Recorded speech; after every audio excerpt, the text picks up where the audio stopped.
नमस्कार, मैं इमराना हिंदुस्तानी और आप देख रहे हैं बिजनौर एक्सप्रेस। नजीबाबाद के एआईएमआईएम के जिलाध्यक्ष ने अपने कार्यालय पर एक प्रेस कॉन्फ्रेंस आयोजित की।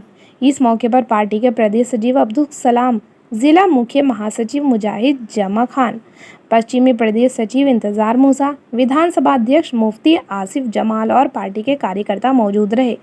एमआईएम प्रत्याशी अब्दुल्ला गुलजार जानकारी दी कि वह 1 साल के अंदर नजीबाबाद में इंटरनेशनल एकेडमी शुरू करेंगे। साथ ही लड़कियों की शिक्षा के लिए नजीबाबाद गर्ल्स इंटरनेशनल एकेडमी 3 साल में शुरू करेंगे। मीडिया के सवालों का जवाब देते हुए उन्होंने कहा कि अगर पार्टी ने उन्हें सिंबल नहीं दिया तो वह पार्टी के उम्मीदवार को चुनाव लड़वाएंगे। साथ ही जो स्कूल में उनके प्रोजेक्ट हैं वो चलते रहेंगे। इसका चुनाव से कोई लेना देना नहीं है। यह काम वह सामाजिक हित में कर रहे हैं। मीडिया के सवालों का जवाब देते हुए जानिए आगे उन्होंने क्या कहा। सबसे पहले तो मैं आप तमाम हज़रात का शुक्रिया अदा करता हूँ कि आप लोग हमारी दावत पर तशरीफ़ लाए। मैं तहे दिल से आप लोगों का शुक्रगुजार हूँ। दूसरे यहाँ पर बुलाने का मकसद ये है कि आजकल इलेक्शन का ज़माना है। सब लोग अपनी अपनी दावेदारी अपने अपने तरीक़ों से पेश कर रहे हैं, वादे कर रहे हैं और इस तरह का तमाम माहौल शहर के अंदर सरगर्म है। बल्कि ऐसा लग रहा है कि नजीबाबाद तो सबसे पहले से इस तरह के माहौल में जगमगा गया है।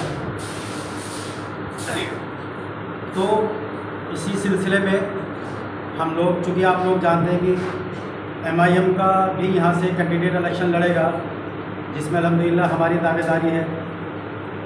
तो उसी सिलसिले को आगे बढ़ाते हुए हमने आज एक प्रोग्राम रखा है जिसका टाइटल है वादे नहीं मजबूत इरादे।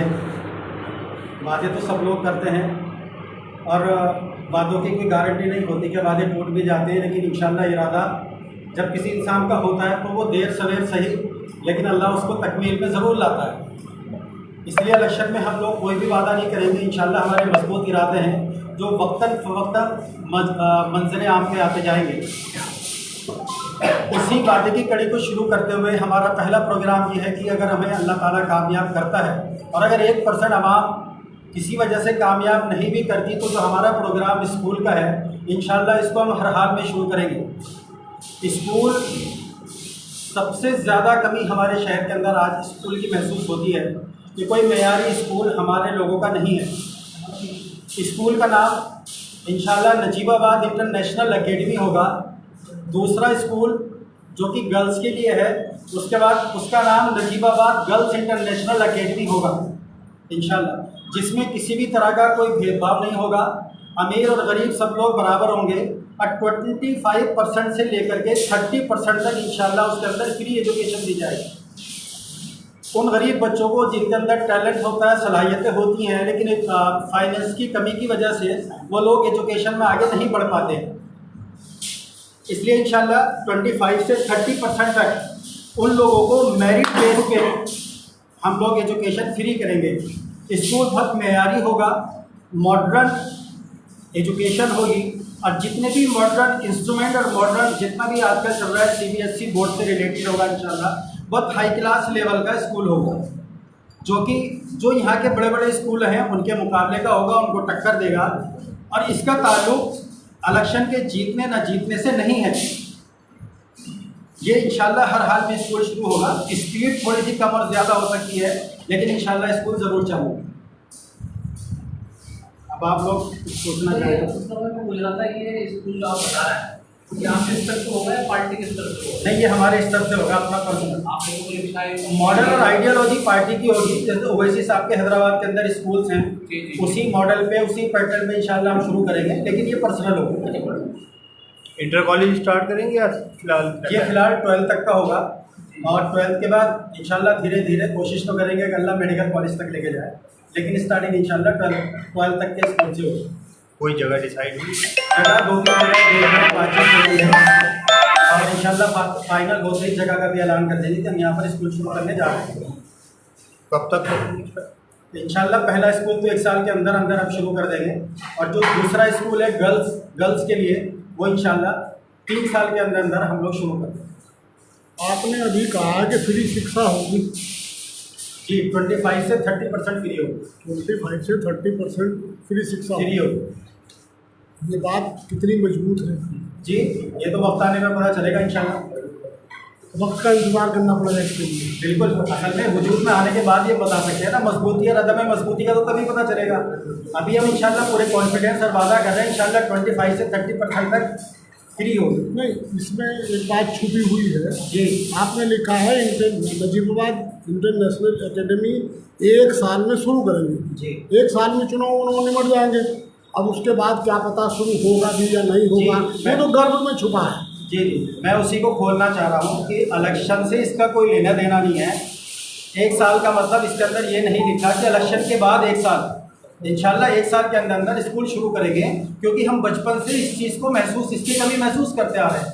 शुरू से इरादा था कि अल्लाह कभी किसी काबिल करेगा तो इंशाल्लाह नजीबाबाद में सबसे ज़्यादा काम एजुकेशन के लिए करेगा।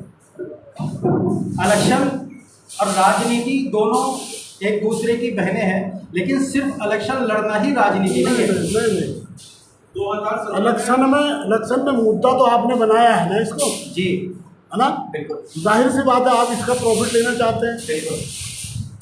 एजुकेशन एक बेसिक मुद्दा है शहर का, वक्त होता है। मैं अल्लाह ने मुझे अभी इस काबिल किया कि मैंने कि अब हम इलेक्शन इसका ऐलान कर सकते हैं, तो अब ऐलान किया। नहीं, ये चुनावी ऐलान है या चुनावी मैनिफेस्टो नहीं है, वो तो हमारा आएगा। नहीं, एक चुनावी ऐलान है, जैसे कि और प्रतिनिधि करते हैं और कैंडिडेट करते हैं, जैसे कि बहुत सारे कैंडिडेट हैं, चेयरमैन के दावेदार हैं, और मिसाल के तौर पर ये चुनावी सारी ऐलान, बिरादरियों के दावेदार हैं। जी चुनावी ऐलान नहीं है, चुनावी स्टंट नहीं है। चुनावी स्टंट नहीं। आदमी चुनाव में ताजमहल बनवा देता है, जैसे प्यार में ताजमहल बनवा देता है, वो प्यार का भूत उतर गया तो उसके बाद ये उन लोगों की आइडियोलॉजी होगी। फिलहाल ये चुनावी स्टंट नहीं है। चुनावी स्टंट 2017 में हम AIMI से जुड़े हुए थे जी। लेकिन अचानक फिर आपने समाजवादी पार्टी के कैंडिडेट को चुनाव लगाया था, इसकी क्या वजह है? 2017 में जो विधानसभा चुनाव हुआ। हाँ, और उसके बाद दूसरा सवाल मेरा ये है कि अगर पार्टी क्योंकि देखने में ये आ रहा है कि AIM के यहाँ पर और भी कैंडिडेट है जिसकी दावेदारी है, तो अगर आपको किसी वजह से टिकट नहीं हुआ तो ये तो कॉलेज आपसे शुरू करने वाले हैं, वो मुसलसल चलता रहेगा? बिल्कुल। या आप मीन पार्टी में रहकर मीन को कैंडिडेट को चुनाव लड़ाएंगे या देखिए, ये तो पार्टी के आला अधिकारी ऐलान करेंगे, जैसा भी होगा इंशाल्लाह। पार्टी की हाईकमान से बाहर नहीं जाएंगे।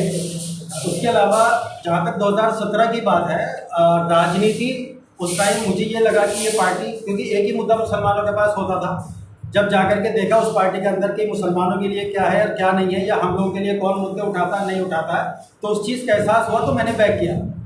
अब्दुल्ला भाई, एक ही है, जैसे आप एजुकेशन की अभी बात कर रहे हैं, एक तो अभी क्यों एजुकेशन वाली बात है, और दूसरा कौन सी ऐसी चीज़ देखी आपको इस मुद्दे की? मुझे अल्लाह ने अभी इस काबिल किया है कि मैं एजुकेशन के लिए कुछ कर सकूं। इससे पहले स्ट्रगल पीरियड चल रहा था, प्रोजेक्ट बनाया, काम किया।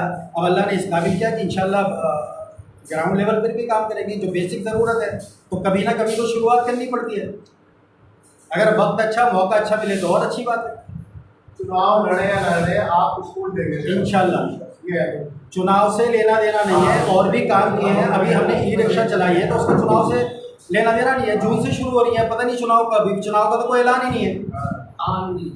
एजुकेशन के बहुत सारे संस्थान हैं, बहुत सारे संस्थान चल भी रहे हैं। मेरा सवाल यह था कि आपने इसकी तरफ क्यों सोचा कि फिर से एजुकेशन का एक संस्थान यहाँ पर स्थापित किया जाए? दरअसल एजुकेशन के जितने अभी किसी स्कूल के अंदर उर्दू नहीं है। उर्दू हमारी सेकंड मादरी ज़बान है। हम लोग किसी को फोर्स नहीं कर सकते कि आप उर्दू पढ़ाएं। उनकी अपनी आइडियोलॉजी है, अपने हिसाब से वो लोग स्कूल चला रहे हैं। तो ज़रूरत थी एक ऐसी स्कूल की जिसमें सब लोगों को चला जाए, जिसमें उर्दू भी हो, संस्कृत भी हो, अरबिक भी हो, फारसी भी हो, ऑप्शनल हो, ताकि हम अपना कल्चर, अपनी सभ्यता, अपना वो भी लेकर के चले आगे। हम इसके लिए किसी को फोर्स नहीं कर सकते। हमें ज़रूरत पड़ रही है, अपना स्कूल खोलो। हिजाब का मामला है और बहुत सारे इस तरह के मसले। सही बात। जिस तरह से ओवैसी साहब हर मुद्दे पर देशवासी के साथ बात करते हैं, अब आते हैं सामने, तो लोकल उसमें क्यों देखने को नहीं मिलती ये बात? जैसे आप जिला अध्यक्ष हैं, अभी तक ऐसा कोई भी बयान आपको नहीं दिया गया जिस तरह से ओवैसी साहब हर बात पर बेबाकी से बोलते हैं। दरअसल जब किसी चीज़ की बुनियाद रखी जाती है ना, बच्चा कमज़ोर होता है, बच्चा पैदा हो या हम कोई एक दरख्त लगाते हैं तो उसके अंदर अभी इतनी मजबूती नहीं होती जो एक बड़े दरख्त के अंदर होती है। जब उस लेवल पे पहुंच जाएंगे, मजबूती आएगी इंशाल्लाह। जिन जिनके अंदर सलाहियत है बेबाकी से बोलते हैं। अभी शुरुआती दौर है, शुरुआत के अंदर तो सारी चीज़ें लगी रहती हैं। आप जिलाध्यक्ष हैं जी। कोई कार्यकर्ता आपका आ गया टिकट के लिए अनुमोदन कराने के लिए, तो क्या आप बिल्कुल निवेदन करेंगे, और किया है हमने, नजीबाबाद से भी निवेदन हो चुका है। नहीं, आप मेरा सवाल ही नहीं समझे जी। आपके पास कोई आ गया कार्यकर्ता पार्टी का, तो आप उसके लिए अनुमोदन करेंगे पार्टी के टिकट के लिए चेयरमैन के लिए? क्यों नहीं करेंगे? अगर वो लायक होंगे और हमें लगेगा कि वो सीट निकाल ये देंगे। बात कैसे तय होगी कि वो लायक है? ये तो हम सर्वे कराएंगे, ये तो अधिकार तो सबका है। पार्टी अपने लेवल पे सर्वे कराएगी। नहीं, पार्टी ने मन बनाया अभी निचले स्तर से ही आपके इंशाल्लाह मेंबरी से इलेक्शन लड़ेंगे और पार्टी सर्वे कराएगी, जो ऊपर आला कमान का जो ऑर्डर होगा इंशाल्लाह उसको फॉलो किया जाएगा। सबको अधिकार है। अब्दुल्ला भाई, आप चेयरमैनी को लड़ने के इच्छुक हैं जी। आप पूरी तरीके से आपने समझा दिया जी। एजुकेशन के अलावा शहर की और भी मूलभूत समस्याएं हैं, उसके लिए आपने क्या मुद्दा बनाया है? ये जब अभी इलेक्शन का ऐलान होगा इंशाल्लाह ये सारी चीज़ें हम लोग धीरे धीरे स्टेप बाय स्टेप बताएंगे। फिलहाल हमने सिर्फ एक एजुकेशन हमारा पहला वादा है, और एजुकेशन को ही हम बेस बनाएंगे, क्योंकि एजुकेशन बेसिक चीज़ है हर किसी के लिए। अगर एक रक्षा वाला पढ़ा लिखा होता है तो वो रक्षा भी बहुत अच्छे तरीके से बड़ी सिस्टमेटिकली लाइन में चलाएगा। एजुकेशन के बिना कुछ भी नहीं है। बाकी क्या क्या मैनिफेस्टो है, क्या क्या रहेगा, क्या क्या करेंगे, वो इंशाल्लाह आगे आगे आएगा। अब्दुल्ला भाई, जैसे एजुकेशन की बात कर रहे हैं आप, एजुकेशन के साथ साथ स्वास्थ्य भी आता है। यहाँ पर जनाना अस्पताल में डिलीवरी तकरीबन 10 दिन से बंद है और लोग परेशान हो रहे हैं, उनको सलीमपुर अस्पताल में जाना पड़ रहा है। उसके लिए आप क्या प्रयास करेंगे? देखो, दरअसल ये सब चीज़ें आने के बाद की हैं कि क्या क्या प्रॉब्लम्स हैं, क्या क्या चीज़ें नहीं है। ये हक बनता है उन लोगों का जो हमारे प्रतिनिधि हैं, उनको इस चीज़ पे संज्ञान लेना चाहिए और अपने उन हुकूक का उनको इस्तेमाल करना चाहिए जो वो कर सकते हैं। अच्छा, तो आपको पब्लिक क्यों प्रतिनिधि बनाए जब आप इस्तेमाल करने के मूड में है ही नहीं? क्यों नहीं? उन्हीं की जिम्मेदारी पे डाल रहे हैं आप ये काम भी। दरअसल पहले तो उन्हीं को टारगेट, उन्हीं से पूछा अच्छा, वो फेल हो गए ना, तो पब्लिक वो फेल हो, सुनो, वो तो फेल हो चुके हैं। अब वो फेल हो आप चुके कैसे हैं, कह सकते हो फेल वो फेल हो चुके हैं। नहीं, अगर जनप्रतिनिधि फेल हो जाते हैं या जन समस्याएं नहीं उठा पाते तो सामाजिक संगठनों का और विरोधी जो दल होते हैं उन्हें विपक्षी दल कहा जाता है। तो विपक्षी दलों का जिम्मेदारी बनती है कि जो जनता की मूलभूत जन समस्याएं हैं उनको उठाना, धरने करना, प्रदर्शन करना, मांग रखनी अपने अधिकारियों के सामने। इसका संज्ञान लेंगे, देखेंगे फिर उसके बाद क्या कर सकते हैं इंशाल्लाह। अरे भाई, आप में उसमें कमी क्या रह गई? वो यूँ कहते हैं मेरी सत्ता नहीं है, भाजपा वालों को पास जाओ। तुम ये कह रहे हो कि हमें लड़ना ही नहीं, मैं तो कह रहा हूँ पदाधिकारियों को लड़ना, जो जिम्मेदार है, तो फिर उनमें आप में कमी क्या रहेगी? नहीं, हम तो इंशाल्लाह पब्लिक आपको क्यों बनाए? हम इंशाल्लाह संज्ञान लेंगे, संज्ञान लेने के बाद जो कर सकते हैं वो करेंगे। ठीक है, आप शुक्रिया। बिजनौर की सभी ताज़ा खबरों से जुड़े रहने के लिए हमारे YouTube चैनल को बेल आइकन पर क्लिक कर सब्सक्राइब करें।